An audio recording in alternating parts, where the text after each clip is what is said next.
नमस्कार बंधुगण, आपण को आम चैनल को स्वागत। आज आम आपण को प्रभु हनुमान को समर्पित एक दिव्य और शक्तिशाली मंत्र सुनाइबाकू जाउछु। एही मंत्रर जप किंबा श्रवण करने द्वारा प्रभु हनुमान संतुष्ट होइथांती। समस्त दुख कष्ट को दूर करी सुखी जीवन प्रदान करिथाए एही मंत्र। एही मंत्र आपणको खूब शीघ्र सफलता प्रदान करने सह समस्त प्रकार बाधा और भय को दूर करिथाए। एही मंत्रर संपूर्ण 108 जप प्रतिदिन श्रवण करने द्वारा आपण एहार शुभ फल पाई परिबे। मने रखंतु, जेपरी मंत्र को अधा अधूरा न शुणते सेपरी करने द्वारा मंत्रर शुभ फल मिलवा परिवर्ते यह आपणक पई अशुभ होई पारे। बंधुगण, मंत्र सुनिबा पूर्वरु आमर एही चैनल को सब्सक्राइब करी बेल आइकन को प्रेस करि दियंतु, जहा द्वारा आपण प्रतिदिन नुआ नुआ शक्तिशाली और दिव्य मंत्रर वीडियो पाई परिबे, जहा आपणको और आपणक परिवार को नकारात्मक शक्ति गुड़िकर रक्षा करी आपणको एक शांतिपूर्ण और सफल जीवन प्रदान करिबो। तेबे आसंतु सुनिबा एही अलौकिक मंत्र को। वीडियोटी भल लागिले लाइक करी कमेंट बॉक्स रे जय श्री राम जय हनुमान लिखि दियंतु।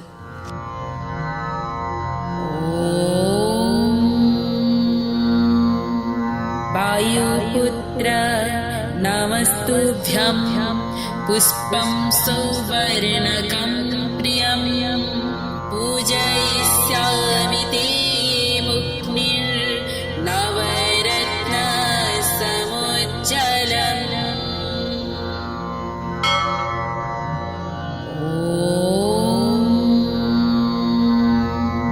वायुपुत्र नमस्तुभ्यं पुष्पं सौवर्णकं प्रियं पूजयिष्यामि ते मुक्तिर्नवरत्नसमुज्ज्वलम्।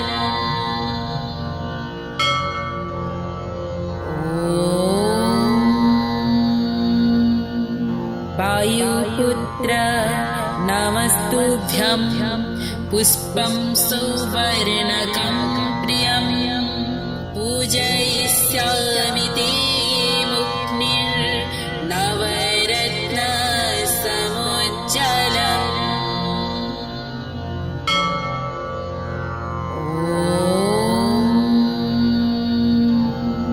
वायुपुत्र नमस्तुभ्यं पुष्पं सौवर्णकं प्रियं पूजयिष्यामि ते मुक्तिर्नवरत्नसमुज्ज्वलम्।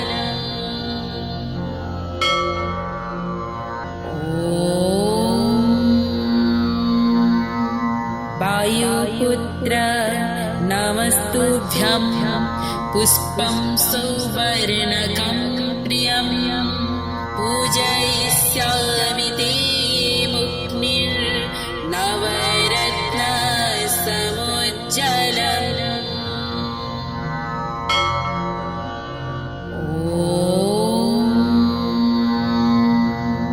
वायुपुत्र नमस्तुभ्यं पुष्पं सौवर्णकं प्रियं पूजयिष्यामि ते मुक्तिर्नवरत्नसमुज्ज्वलम्।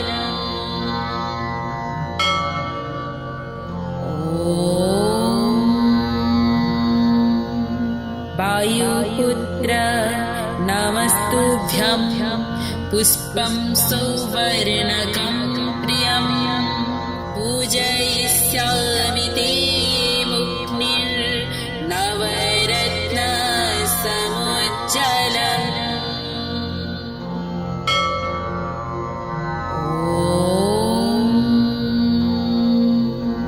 वायुपुत्र नमस्तुभ्यं पुष्पं सौवर्णकं प्रियं पूजयिष्यामि ते मुक्तिर्नवरत्नसमुज्ज्वलम्।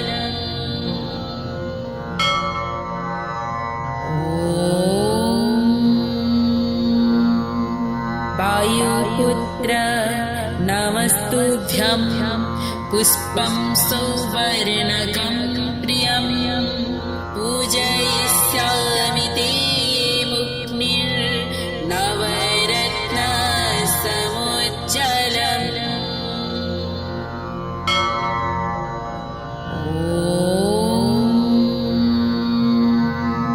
वायुपुत्र नमस्तुभ्यं पुष्पं सौवर्णकं प्रियं पूजयिष्यामि ते मुक्तिर्नवरत्नसमुज्ज्वलम्।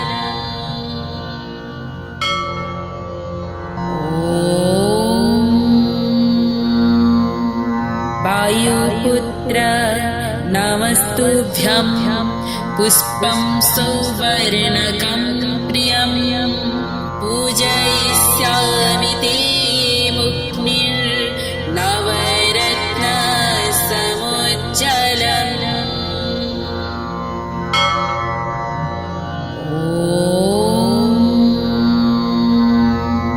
वायुपुत्र नमस्तुभ्यं पुष्पं सौवर्णकं प्रियं पूजयिष्यामि ते मुक्तिर्नवरत्नसमुज्ज्वलम्।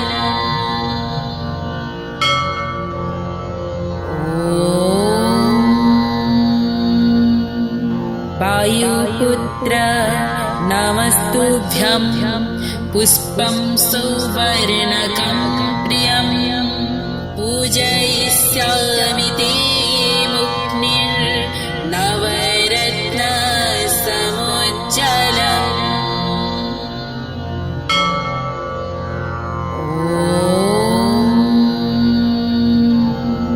वायुपुत्र नमस्तुभ्यं पुष्पं सौवर्णकं प्रियं पूजयिष्यामि ते मुक्तिर्नवरत्नसमुज्ज्वलम्।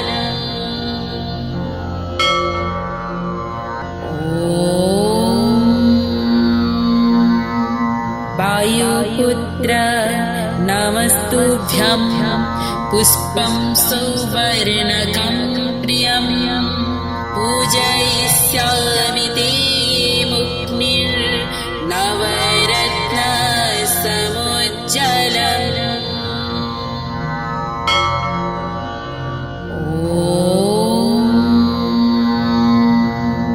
वायुपुत्र नमस्तुभ्यं पुष्पं सौवर्णकं प्रियं पूजयिष्यामि ते मुक्तिर्नवरत्नसमुज्ज्वलम्।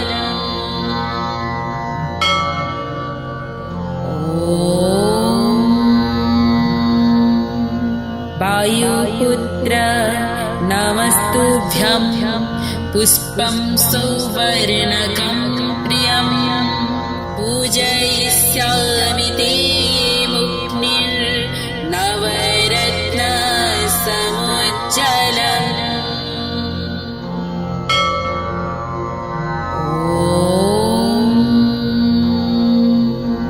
वायुपुत्र नमस्तुभ्यं पुष्पं सौवर्णकं प्रियं पूजयिष्यामि ते मुक्तिर्नवरत्नसमुज्ज्वलम्।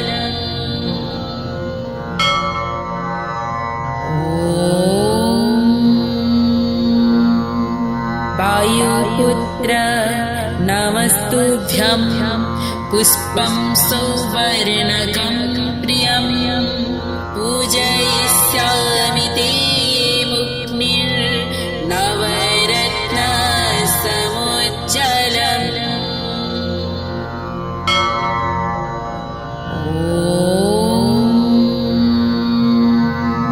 वायुपुत्र नमस्तुभ्यं पुष्पं सौवर्णकं प्रियं पूजयिष्यामि ते मुक्तिर्नवरत्नसमुज्ज्वलम्।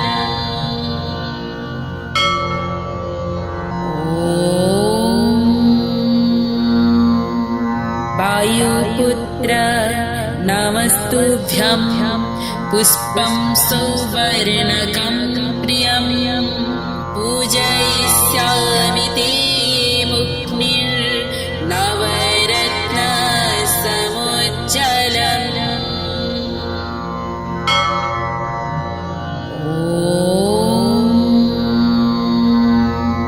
वायुपुत्र नमस्तुभ्यं पुष्पं सौवर्णकं प्रियं पूजयिष्यामि ते मुक्निर्नवरत्नसमुज्ज्वलम्।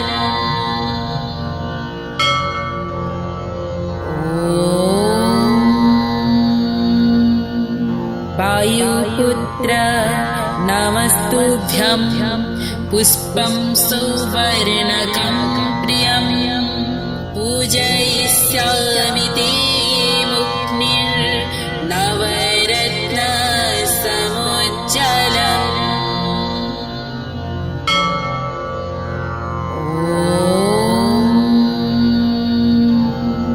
वायुपुत्र नमस्तुभ्यं पुष्पं सौवर्णकं प्रियं पूजयिष्यामि ते मुक्निर्नवरत्नसमुज्ज्वलम्।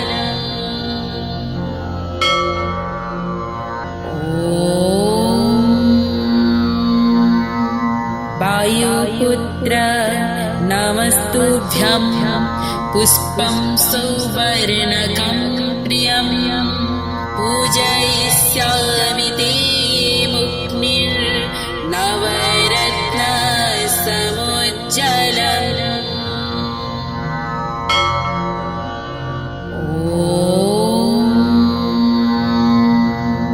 वायुपुत्र नमस्तुभ्यं पुष्पं सौवर्णकं प्रियं पूजयिष्यामि ते मुक्निर्नवरत्नसमुज्ज्वलम्।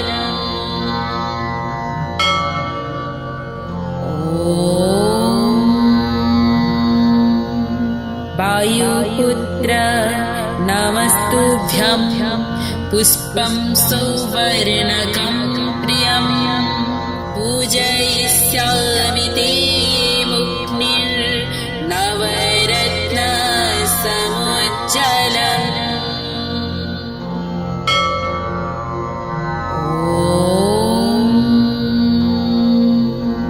वायुपुत्र नमस्तुभ्यं पुष्पं सौवर्णकं प्रियं पूजयिष्यामि ते मुक्निर्नवरत्नसमुज्ज्वलम्।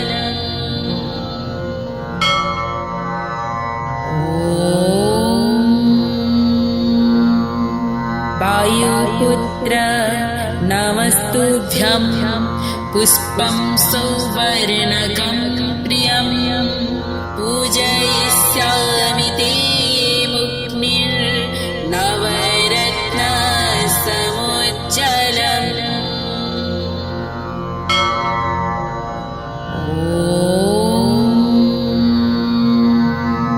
वायुपुत्र नमस्तुभ्यं पुष्पं सौवर्णकं प्रियं पूजयिष्यामि ते मुक्निर्नवरत्नसमुज्ज्वलम्।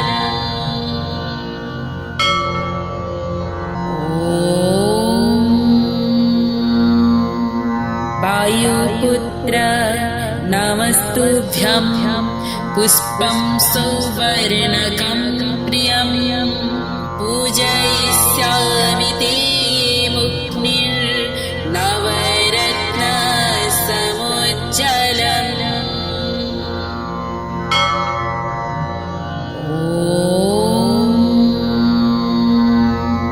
वायुपुत्र नमस्तुभ्यं पुष्पं सौवर्णकं प्रियं पूजयिष्यामि ते मुक्निर्नवरत्नसमुज्ज्वलम्।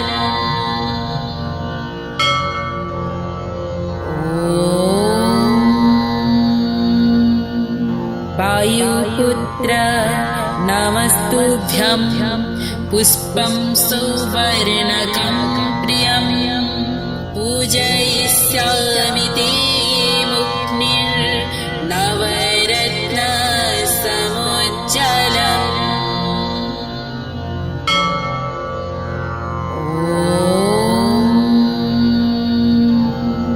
वायुपुत्र नमस्तुभ्यं पुष्पं सौवर्णकं प्रियं पूजयिष्यामि ते मुक्निर्नवरत्नसमुज्ज्वलम्।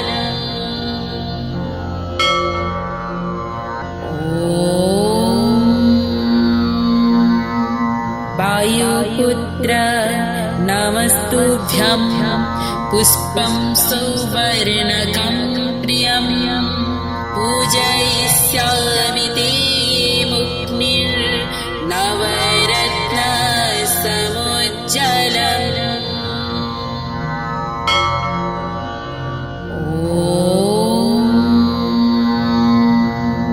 वायुपुत्र नमस्तुभ्यं पुष्पं सौवर्णकं प्रियं पूजयिष्यामि ते मुक्निर्नवरत्नसमुज्ज्वलम्।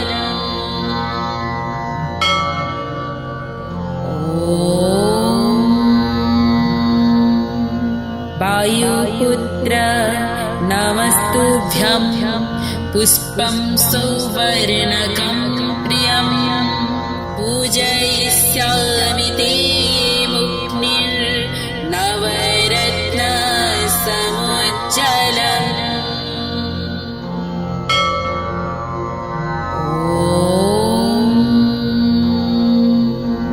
वायुपुत्र नमस्तुभ्यं पुष्पं सौवर्णकं प्रियं पूजयिष्यामि ते मुक्निर्नवरत्नसमुज्ज्वलम्।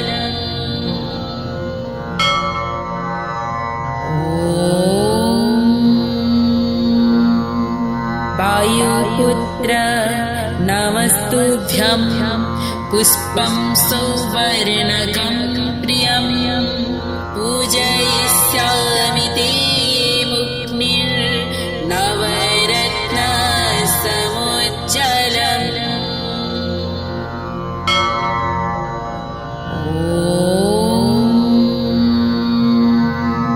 वायुपुत्र नमस्तुभ्यं पुष्पं सौवर्णकं प्रियं पूजयिष्यामि ते मुक्निर्नवरत्नसमुज्ज्वलम्।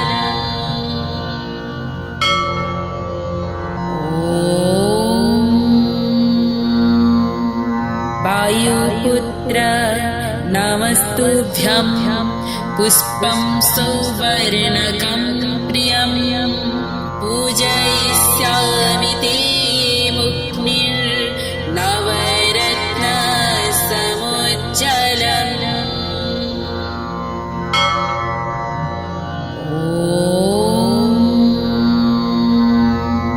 वायुपुत्र नमस्तुभ्यं पुष्पं सौवर्णकं प्रियं पूजयिष्यामि ते मुक्निर्नवरत्नसमुज्ज्वलम्।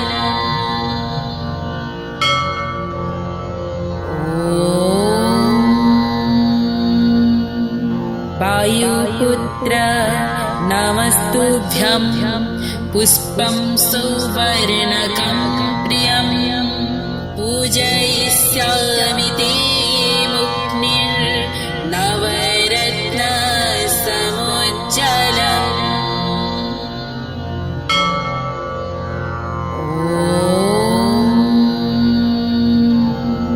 वायुपुत्र नमस्तुभ्यं पुष्पं सौवर्णकं प्रियं पूजयिष्यामि ते मुक्निर्नवरत्नसमुज्ज्वलम्।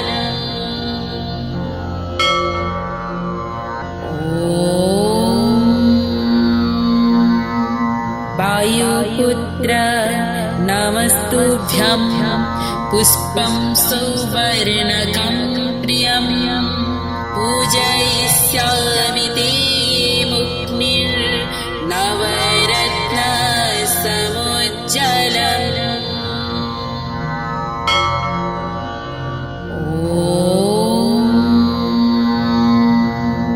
वायुपुत्र नमस्तुभ्यं पुष्पं सौवर्णकं प्रियं पूजयिष्यामि ते मुक्निर्नवरत्नसमुज्ज्वलम्।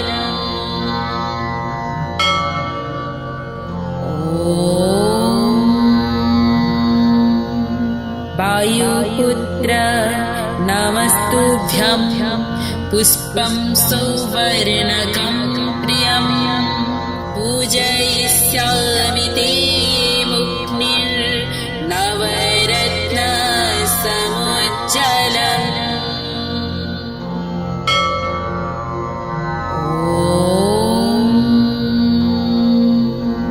वायुपुत्र नमस्तुभ्यं पुष्पं सौवर्णकं प्रियं पूजयिष्यामि ते मुक्निर्नवरत्नसमुज्ज्वलम्।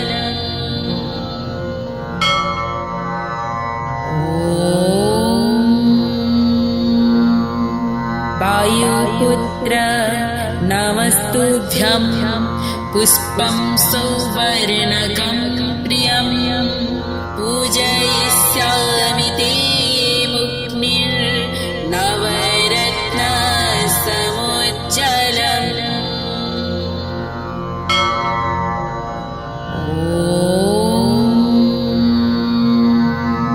वायुपुत्र नमस्तुभ्यं पुष्पं सौवर्णकं प्रियं पूजयिष्यामि ते मुक्निर्नवरत्नसमुज्ज्वलम्।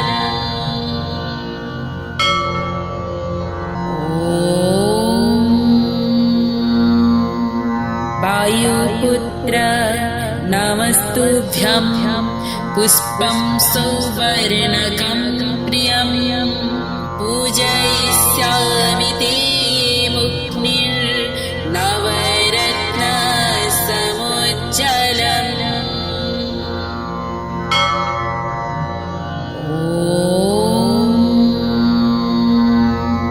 वायुपुत्र नमस्तुभ्यं पुष्पं सौवर्णकं प्रियं पूजयिष्यामि ते मुक्निर्नवरत्नसमुज्ज्वलम्।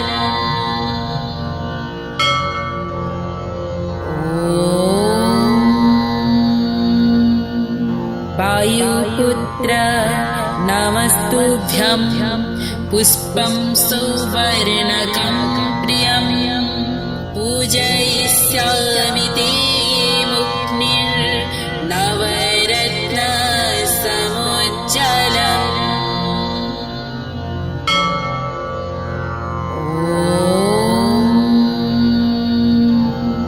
वायुपुत्र नमस्तुभ्यं पुष्पं सौवर्णकं प्रियं पूजयिष्यामि ते मुक्निर्नवरत्नसमुज्ज्वलम्।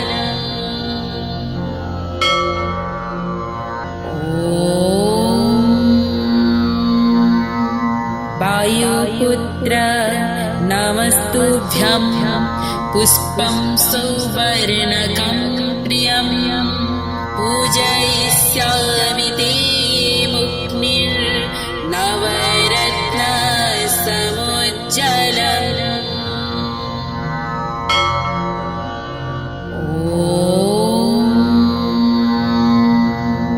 वायुपुत्र नमस्तुभ्यं पुष्पं सौवर्णकं प्रियं पूजयिष्यामि ते मुक्निर्नवरत्नसमुज्ज्वलम्।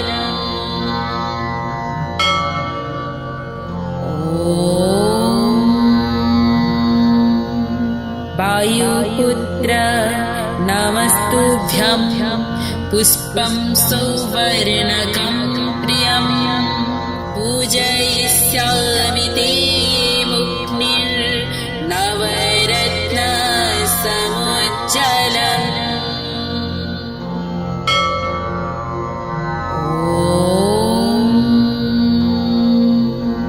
वायुपुत्र नमस्तुभ्यं पुष्पं सौवर्णकं प्रियं पूजयिष्यामि ते मुक्निर्नवरत्नसमुज्ज्वलम्।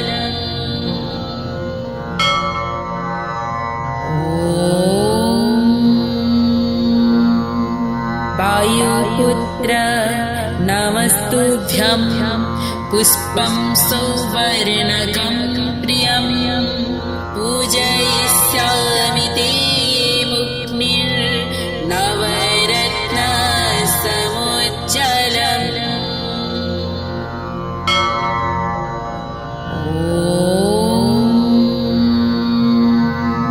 वायुपुत्र नमस्तुभ्यं पुष्पं सौवर्णकं प्रियं पूजयिष्यामि ते मुक्निर्नवरत्नसमुज्ज्वलम्।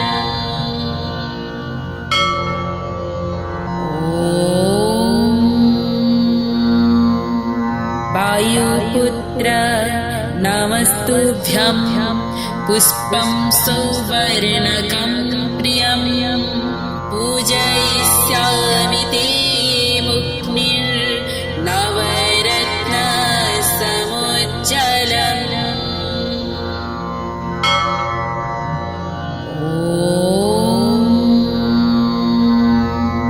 वायुपुत्र नमस्तुभ्यं पुष्पं सौवर्णकं प्रियं पूजयिष्यामि ते मुक्निर्नवरत्नसमुज्ज्वलम्।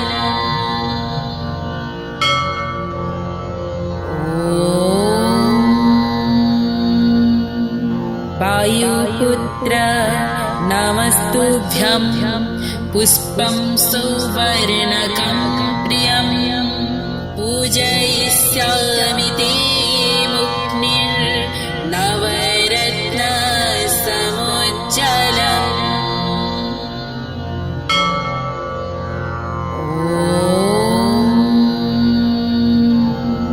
वायुपुत्र नमस्तुभ्यं पुष्पं सौवर्णकं प्रियं पूजयिष्यामि ते मुक्निर्नवरत्नसमुज्ज्वलम्।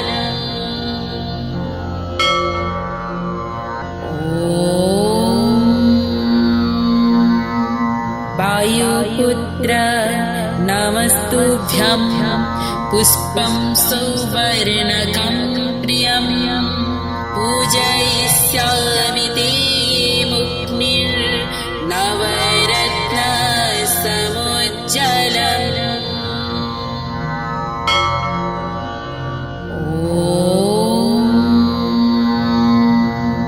वायुपुत्र नमस्तुभ्यं पुष्पं सौवर्णकं प्रियं पूजयिष्यामि ते मुक्निर्नवरत्नसमुज्ज्वलम्।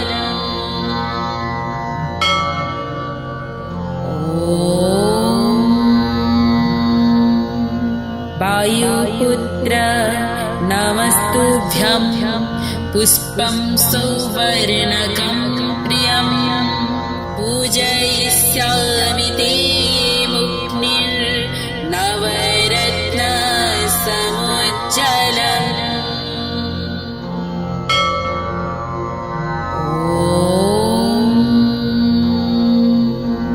वायुपुत्र नमस्तुभ्यं पुष्पं सौवर्णकं प्रियं पूजयिष्यामि ते मुक्निर्नवरत्नसमुज्ज्वलम्।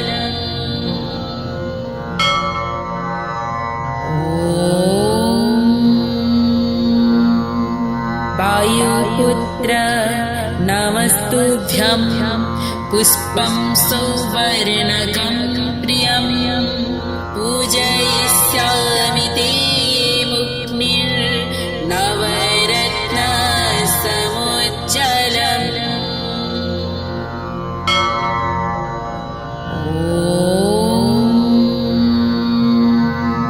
वायुपुत्र नमस्तुभ्यं पुष्पं सौवर्णकं प्रियं पूजयिष्यामि ते मुक्निर्नवरत्नसमुज्ज्वलम्।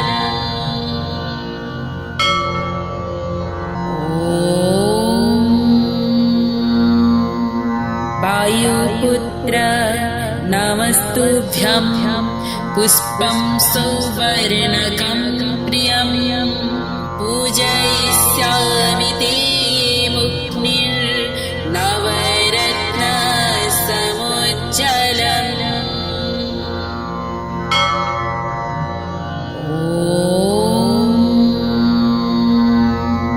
वायुपुत्र नमस्तुभ्यं पुष्पं सौवर्णकं प्रियं पूजयिष्यामि ते मुक्निर्नवरत्नसमुज्ज्वलम्।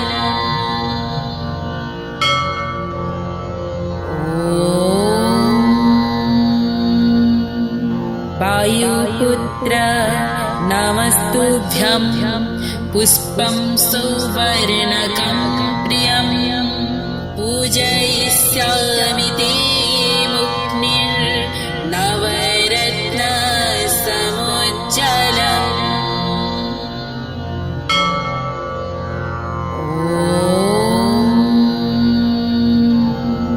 वायुपुत्र नमस्तुभ्यं पुष्पं सौवर्णकं प्रियं पूजयिष्यामि ते मुक्निर्नवरत्नसमुज्ज्वलम्।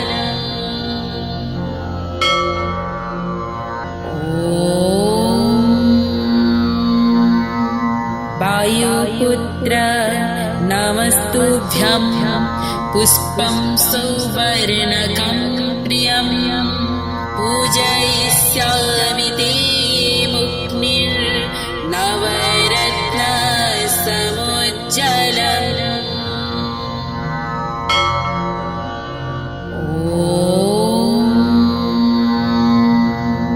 वायुपुत्र नमस्तुभ्यं पुष्पं सौवर्णकं प्रियं पूजयिष्यामि ते मुक्निर्नवरत्नसमुज्ज्वलम्।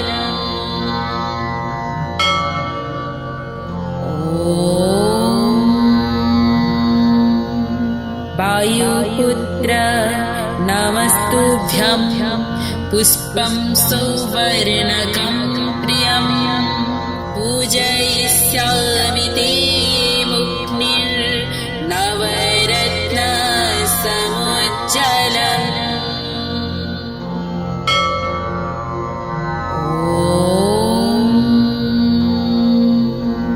वायुपुत्र नमस्तुभ्यं पुष्पं सौवर्णकं प्रियं पूजयिष्यामि ते मुक्निर्नवरत्नसमुज्ज्वलम्।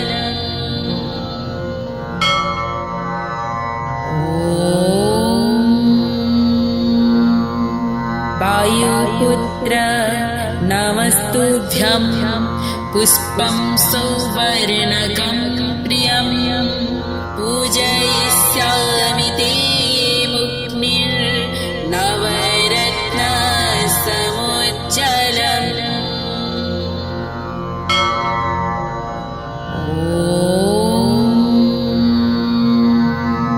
वायुपुत्र नमस्तुभ्यं पुष्पं सौवर्णकं प्रियं पूजयिष्यामि ते मुक्निर्नवरत्नसमुज्ज्वलम्।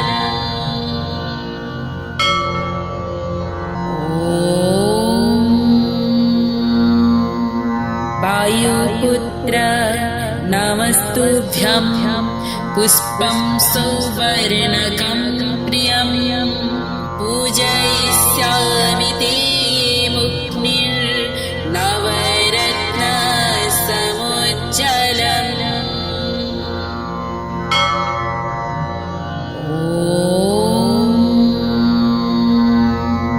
वायुपुत्र नमस्तुभ्यं पुष्पं सौवर्णकं प्रियं पूजयिष्यामि ते मुक्निर्नवरत्नसमुज्ज्वलम्।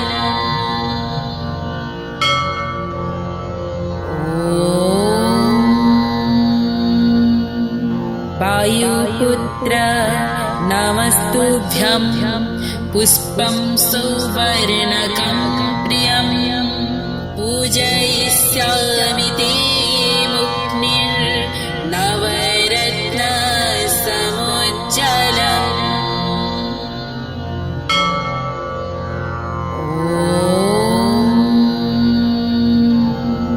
वायुपुत्र नमस्तुभ्यं पुष्पं सौवर्णकं प्रियं पूजयिष्यामि ते मुक्निर्नवरत्नसमुज्ज्वलम्।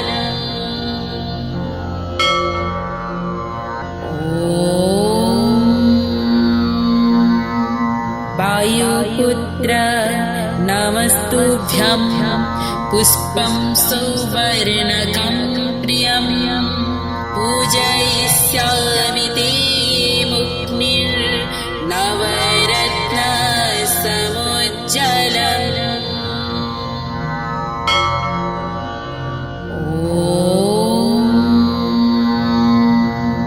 वायुपुत्र नमस्तुभ्यं पुष्पं सौवर्णकं प्रियं पूजयिष्यामि ते मुक्निर्नवरत्नसमुज्ज्वलम्।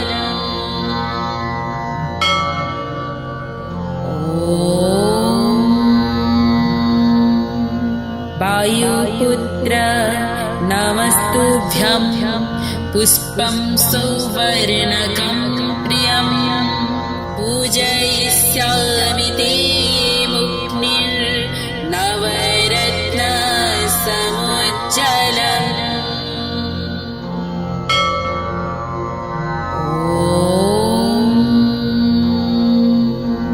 वायुपुत्र नमस्तुभ्यं पुष्पं सौवर्णकं प्रियं पूजयिष्यामि ते मुक्निर्नवरत्नसमुज्ज्वलम्।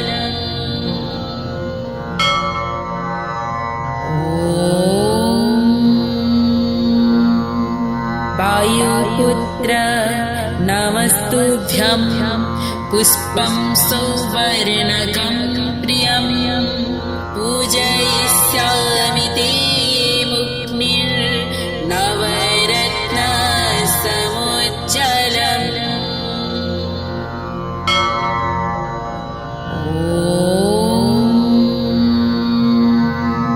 वायुपुत्र नमस्तुभ्यं पुष्पं सौवर्णकं प्रियं पूजयिष्यामि ते मुक्निर्नवरत्नसमुज्ज्वलम्।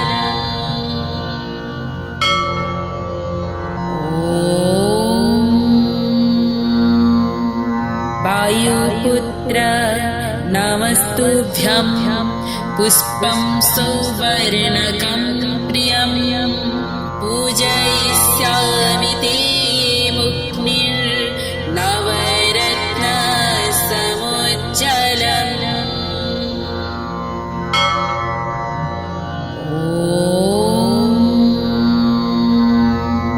वायुपुत्र नमस्तुभ्यं पुष्पं सौवर्णकं प्रियं पूजयिष्यामि ते मुक्निर्नवरत्नसमुज्ज्वलम्।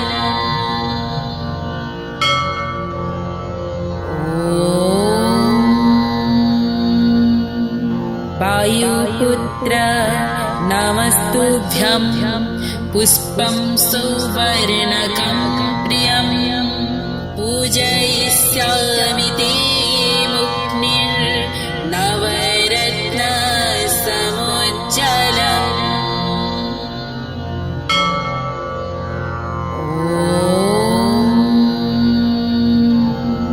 वायुपुत्र नमस्तुभ्यं पुष्पं सौवर्णकं प्रियं पूजयिष्यामि ते मुक्निर्नवरत्नसमुज्ज्वलम्।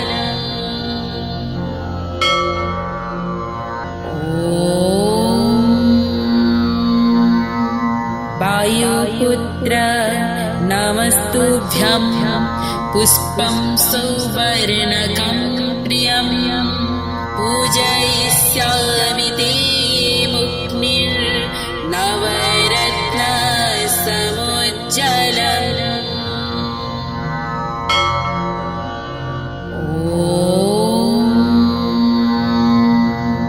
वायुपुत्र नमस्तुभ्यं पुष्पं सौवर्णकं प्रियं पूजयिष्यामि ते मुक्निर्नवरत्नसमुज्ज्वलम्।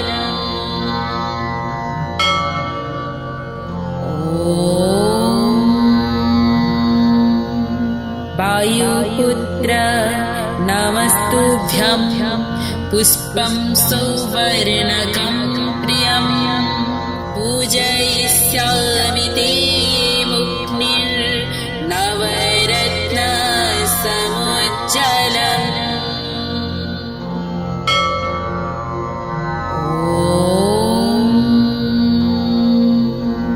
वायुपुत्र नमस्तुभ्यं पुष्पं सौवर्णकं प्रियं पूजयिष्यामि ते मुक्निर्नवरत्नसमुज्ज्वलम्।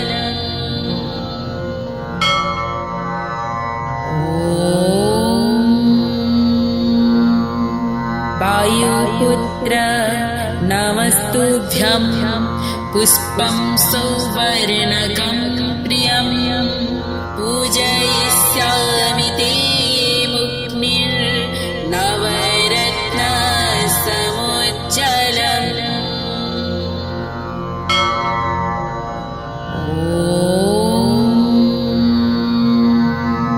वायुपुत्र नमस्तुभ्यं पुष्पं सौवर्णकं प्रियं पूजयिष्यामि ते मुक्निर्नवरत्नसमुज्ज्वलम्।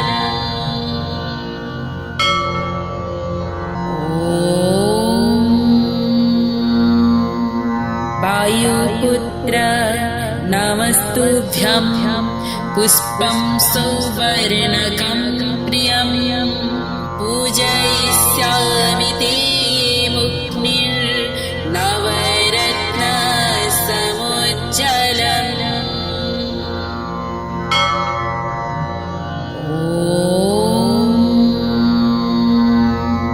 वायुपुत्र नमस्तुभ्यं पुष्पं सौवर्णकं प्रियं पूजयिष्यामि ते मुक्निर्नवरत्नसमुज्ज्वलम्।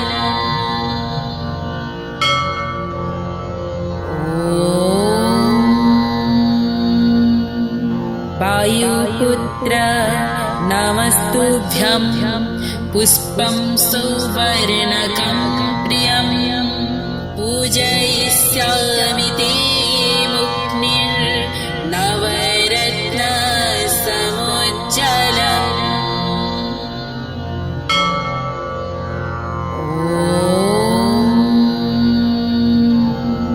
वायुपुत्र नमस्तुभ्यं पुष्पं सौवर्णकं प्रियं पूजयिष्यामि ते मुक्निर्नवरत्नसमुज्ज्वलम्।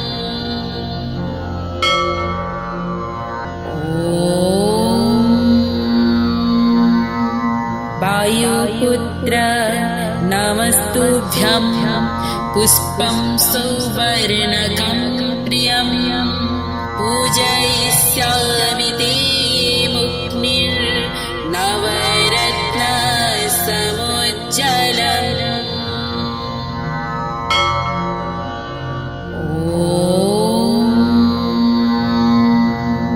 वायुपुत्र नमस्तुभ्यं पुष्पं सौवर्णकं प्रियं पूजयिष्यामि ते मुक्निर्नवरत्नसमुज्ज्वलम्।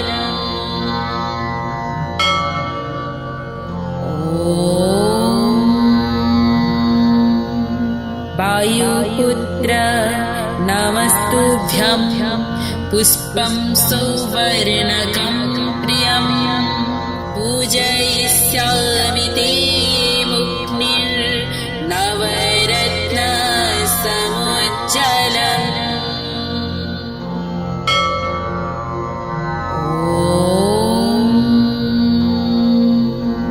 वायुपुत्र नमस्तुभ्यं पुष्पं सौवर्णकं